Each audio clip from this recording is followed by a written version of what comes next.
When I place this hat on, I become the Toyota fanatic.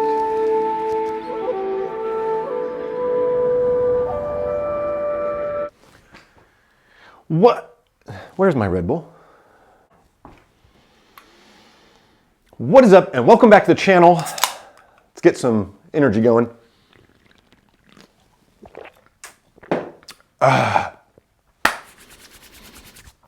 Okay.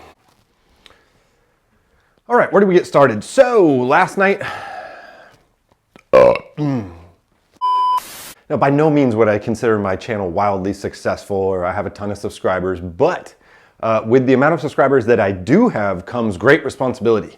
When I first started the channel, it didn't matter if I made crap videos because nobody was even watching. And now I feel like I have to make better videos, which I do, don't get me wrong. But it creates like a little bit of pressure, and then I end up not doing anything, which is just ridiculous. So starting today, things are gonna change. Somebody left a comment on the channel recently that said that Toyota Fanatics is a criminally underrated channel, and I couldn't agree more. But you know how they always say, like, it could be worse? Well, so you know when you're sitting on the couch watching YouTube videos, I like to watch them on the big TV. I think a lot of people go mobile. I like to sit at night, watch YouTube videos on the big TV. And you know, if you watch one video, it suggests other types of videos. Like, I like to watch those like body cam videos of crazy drunk women getting pulled over. I don't want to be on myself. I will do anything. I don't drink under the job. I literally, you can breathalyze me right now. Okay. So then the next day, there's a bunch of those videos, and then the other day I watched a video about like a plane crash, and so the next day, of course, I wake up and there's a bunch of plane crash videos. Well, I watched a Toyota restoration video the other day, and last night when I sat down to watch TV, it suggested a video about an 80s Toyota that had been rebuilt. And so I sat and watched this video, and it wasn't the best thing I've ever seen, but it was definitely entertaining, and it was just what I needed. So I watched that video, and as soon as I finished it, it recommended another. As soon as I jumped into that video though, I go, wait a minute, this is down the street from my house. Now I know that there's other people that occupy the same planet that I'm on, but that's pretty crazy. It is literally right down the street from my house. I'm gonna prove that to you guys in a second. And then I look at his sub count, and it's like 1.6 thousand subscribers. That is criminally underrated for the type of content he creates. Now, I read the comments on the video, and some people were like, it would have been nice to show more footage of the 800 miles back home in this, you know, absolutely limping, lifted old Toyota truck, which I couldn't agree more. But, you know, the video was super good. It was super entertaining, and I watched the whole thing through and through. So, with no further ado, I'd like to help out this guy's channel. The channel is Conservation Garage. And I think there's only like 24 videos, but this guy's been making videos for a while now, and 1.65 subs is just unacceptable. So check out this channel, watch this video right here, and let's go show you where it was filmed at. Oh, real quick, something he even mentions in the video is that this truck is the holy grail of 80s Toyotas, which means solid front axle, EFI, SR5, 5-speed manual trans, and an extra cab. This is absolutely the best combo out there, but this truck is worked. Does not mean that it doesn't have good bones, but this truck, oh my God. And I think that the seller painted a picture of it being a nicer truck than it is, and that totally reminds me of something I would do, is come get this funky dilapidated vehicle and then have to drive it 800 miles home. But we love Toyotas. They're just so incredible. And guess what? The truck made it home with no problems. Anyways, with no further ado, let's get going.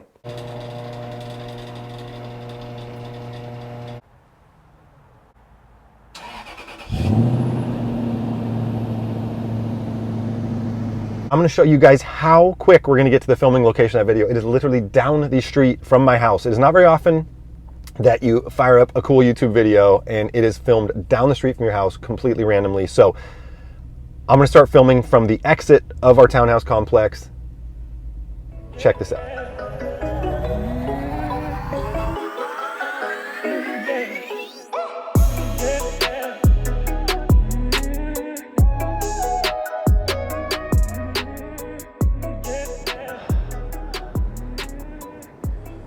And here we are. All right, so I just looked, and he was more parked a little bit farther back, kind of in this spot right here, right at the end of this fence. But that's where the video went down. That's where the drone shots went down. I'm telling you guys, just to turn on a random video and see that, I go, ah, that's pretty cool.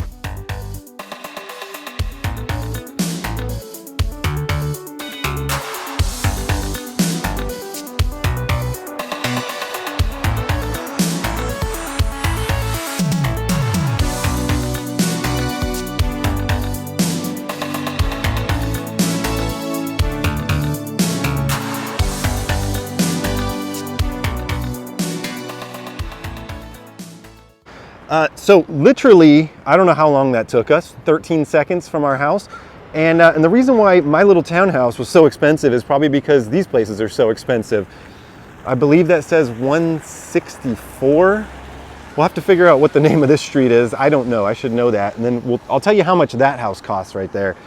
But this is a pretty cool spot. I don't know how he found a day where there was nobody parked here. It's kind of like those Instagram versus reality things, because this is usually people parked all along here, eating lunch in their car, doing whatnot. But that is the cement ship, and this is the spot.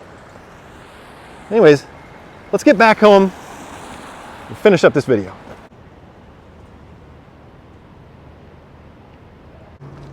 So I really wanted to show you guys the value of this house right here, this small little house, just to show you guys how outrageous the prices around here. But it's very interesting because when you look it up on Zillow, and it gives you a street image, this is just a little old cottage from like the 1950s. It still hasn't been updated. You can even see the roof on the house next door and the house next door to that. So we'll have to do this house, this 162 right here. And it says that that house right there that was built in 1970 is worth like $2.5 million. So this has to be like at least $3.5 million. You know, estimated monthly payment like between, you know, 20 and 25,000 bucks. So anyways, for us to score a townhouse right up the street is a phenomenon. So I need to accept that challenge and make that payment.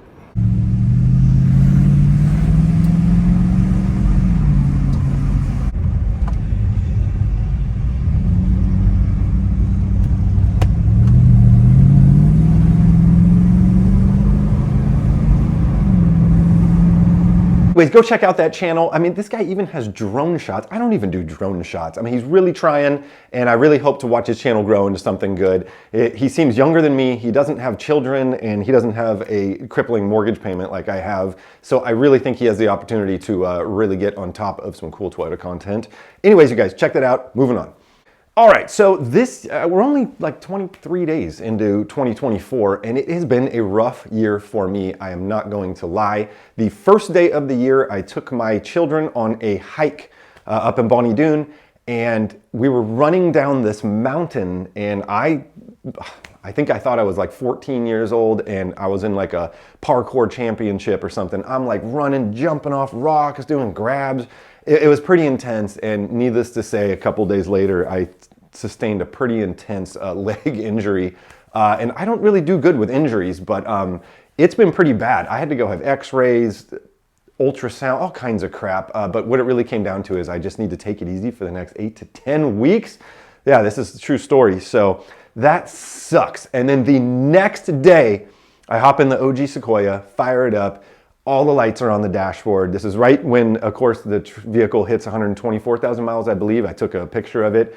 Came home, ran the scanner, and it, of course, was the dreaded secondary air injection pump. And that is devastating. So now I got this horrible injury, a massive problem on the OG Sequoia. And I don't know what's more upsetting, the fact that I have to deal with it or the fact that it only has 124,000 miles. Those 4.7s are some of the most incredible bulletproof engines, especially in the first gen Sequoia, because they're kind of low tech, and to sustain a problem like that so soon is just a bummer. But you guys aren't going to believe this. About 20 miles later, a few days, I fire up the Sequoia and the lights are gone. I scan it, there is no codes, and I think I have driven it like 200 miles, probably started it 50 times. Since then, the Sequoia fixed itself. Now, it doesn't mean that I'm not living in constant fear that it's going to come back, but this is a pretty catastrophic issue to have, and then it completely goes away on its own. Now, it turns out that I just smogged the vehicle a couple months ago, so I have a couple years, and I don't believe that it'll go into limp mode with that problem, but this is a bummer. Now, let's say it was due for a smog, and then the thing fixed itself. It'd be a great opportunity to go get it smogged. You'd buy yourself a couple years. Now, being in California, you're totally screwed with a problem like that, especially being smog related, because then you can't smog it, can't get your registration. In other states, they just do a air injection bypass and you live happily ever after, but not here. But anyways, for right now, fingers crossed, we're good, but I still have the injured leg problem. And the second problem I have, and it's not really a problem necessarily, is the mortgage payment on our house. I'm actually gonna make the 6th payment today. And I might even bring you guys along with me to show you how big this payment is. Now, we have the payment under control, okay? It's kind of like a double-edged sword. Have I already mentioned that term in this video? But I don't want to go back to renting. As a matter of fact, I send Miss Fanatics these rentals every day that are almost as high as our mortgage payment. Now, what we used to pay for rent almost tripled when we got the mortgage payment, and I'm just getting used to it. We have it under control, but I'm the kind of person at 43 years old, when I want something, I just go buy it. I have never not been able to buy what I want ever in my entire life. I've just been fortunate. And right now, I feel like our money's really going into that mortgage, groceries, cell phone, life, everything else. Everybody knows what I'm talking about. There has not been any money left over. And what I've done is I've created a scenario with Miss Fanatic where I've been kind of like letting her know, hey, you got to like not be frivolous with your money, no Starbucks every morning. We got to be real smart now that we have this mortgage. And I think it'd be disrespectful for me to just go out and buy all kinds of truck parts like I used to. So it's kind of put me in an interesting situation there. So I have two options here. I can act like a victim, or I can rise above this. And you know what I have going for me is an incredible YouTube channel with a ton of wonderful subscribers, viewers, followers. You guys are the absolute best. Why am I not making videos? There's two things that get me so pumped on making YouTube videos. And when I was on the couch the other day, the day I came home and from the doctor and he told me I needed to take it easy for 10 weeks, I sat for 4 hours and responded to comments on the YouTube channel. I get hundreds, if not thousands, of comments across the Toyota Fanatics Instagram page, Facebook page, and YouTube channel, and I completely neglect answering them. I don't understand why. I read these comments a lot, but I just don't respond. I hear the mail guy outside. We're expecting a package. Anyways, the other night I spent 3 or 4 hours answering questions, and there are people from all across the planet. As a matter of fact, I went looking back on my Facebook Messenger for the Toyota Fanatic page. I have comments that are 3 years old. I have people from Africa asking me Toyota questions, and I have 13-year-olds asking me, you know, hey, what do you think would be the perfect vehicle? This kid wrote me the other day, hey, my mom has a 2006 Tundra. This is my dream vehicle. You think this would be a good vehicle for, you know, when I start driving, and what mods do you think? I have 75-year-old people talking about, hey, we just bought a Sequoia and I want to ask you questions about tire sizes and this. Every single walk of life situation, people reach out, and it gets me so pumped. Back when I was in high school, my friends and I used to watch like skate videos, and we'd get super psyched to go out and skate. And then we'd go outside and make fools of ourselves. But it's kind of the same thing. I sat on the couch the other night and I'm just answering questions. And I'm like, you know what? These people need me. They need the Toyota Fanatic. They need Toyota guidance. And I'm going to provide that for them. And then I didn't do anything for like 3 or 4 days. But that's going to change. But this is all going to change. I have this incredible amount of viewers, subscribers, an established channel. Why am I not going out almost every single day and just making a video? It's not like I have to have special effects and fireworks and do all this crazy stuff. As long as the content is genuine and we're talking Toyota stuff, then we can't go wrong, right? And I'll tell you what, I live, breathe, eat Toyota. Nothing's changed since I was 15 years old. I used to drive around with my dad. We'd see lifted trucks for sale. Dad, pull over. I got to check it out. And I'm still the same. We can't even go through the grocery store parking lot with me pointing out this and that. Oh, look at that truck. Hey, babe, swing around this. Hey, I want to show you this. Anyways, it just doesn't stop. My love for Toyotas is incredible. And so let's do this.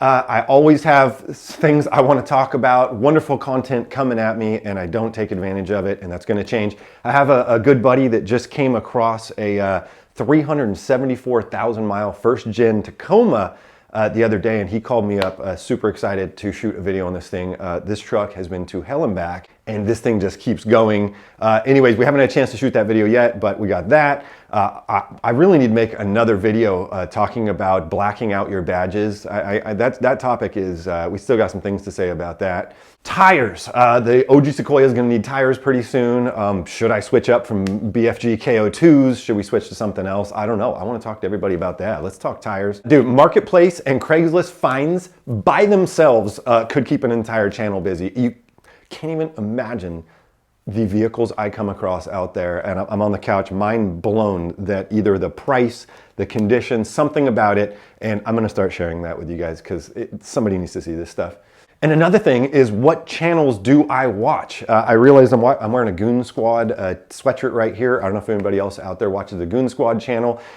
Goon Squad has come a long way in the last few years, except they are just so saturated with these truck giveaways right now, and I can't blame them. You know, you got to go where the money's at. I read one of the comments on their new videos the other day, and it said it's not the Goon Squad. Anyway, somebody called them the Giveaway Squad, because it's like the first half of every damn video is, all right, you guys, let's, you know, they spend so much time in their videos now just talking about their giveaway and this and that. And in the last one, it's like, hey, we want to hook somebody up with a Raptor R. That's why we're doing this. That's not why they're doing this. It's for the money. I can't blame them, but still, it's just something's lost its magic. Does anybody else watch Goon Squad out there? There's probably only 5 to 10 channels that I religiously sit and go through. There's this new channel, Mike's 4x4 Garage. If you guys haven't seen it, super good channel. Anyways, I want to talk about what channels I watch and what channels everybody else watches.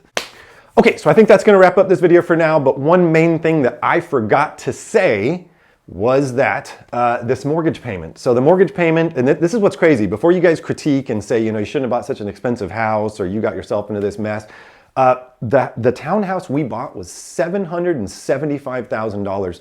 It does not get cheaper around here than that. As a matter of fact, another townhouse sold in this complex it's in a less desirable spot with a really small backyard. It just sold a couple weeks ago for $815,000. So we're heading in the right direction here. If we're trying to build something, this is it, and no pain, no gain. Second thing is, around here, I can't go a week without somebody I know calling me and saying, hey, my landlord said we got to move out. Because around here, when people decide they just want to become wealthy overnight, they just pull the renters out, put this thing for sale, and that's it. And at 43 years old, I need some stability in my life. So we bought a super cheap place, and the mortgage payment is still savage. So like I was mentioning, I told Miss Fanatic, hey, we need to be careful with our finances, but that does not include YouTube money. So YouTube money is an entity by itself. Now, a couple years ago when I was really, really pumping out some vids, it was not uncommon for me to make well over $1,000 I get paid on the 21st. I get a deposit from Google, and it has trickled down to about the $500 spot right now. And whether I make videos or not, it's like all the old videos I made, I just get like $500. If I make more videos, I get more money. It's all right here. It's like the factory is right here, but I'm not clocking in. So let's make some videos. Now, I'm not talking about making videos just to make money. What I'm saying is, I haven't been motivated to make money because I'm not buying truck parts to make cool content with. And so how do I change this?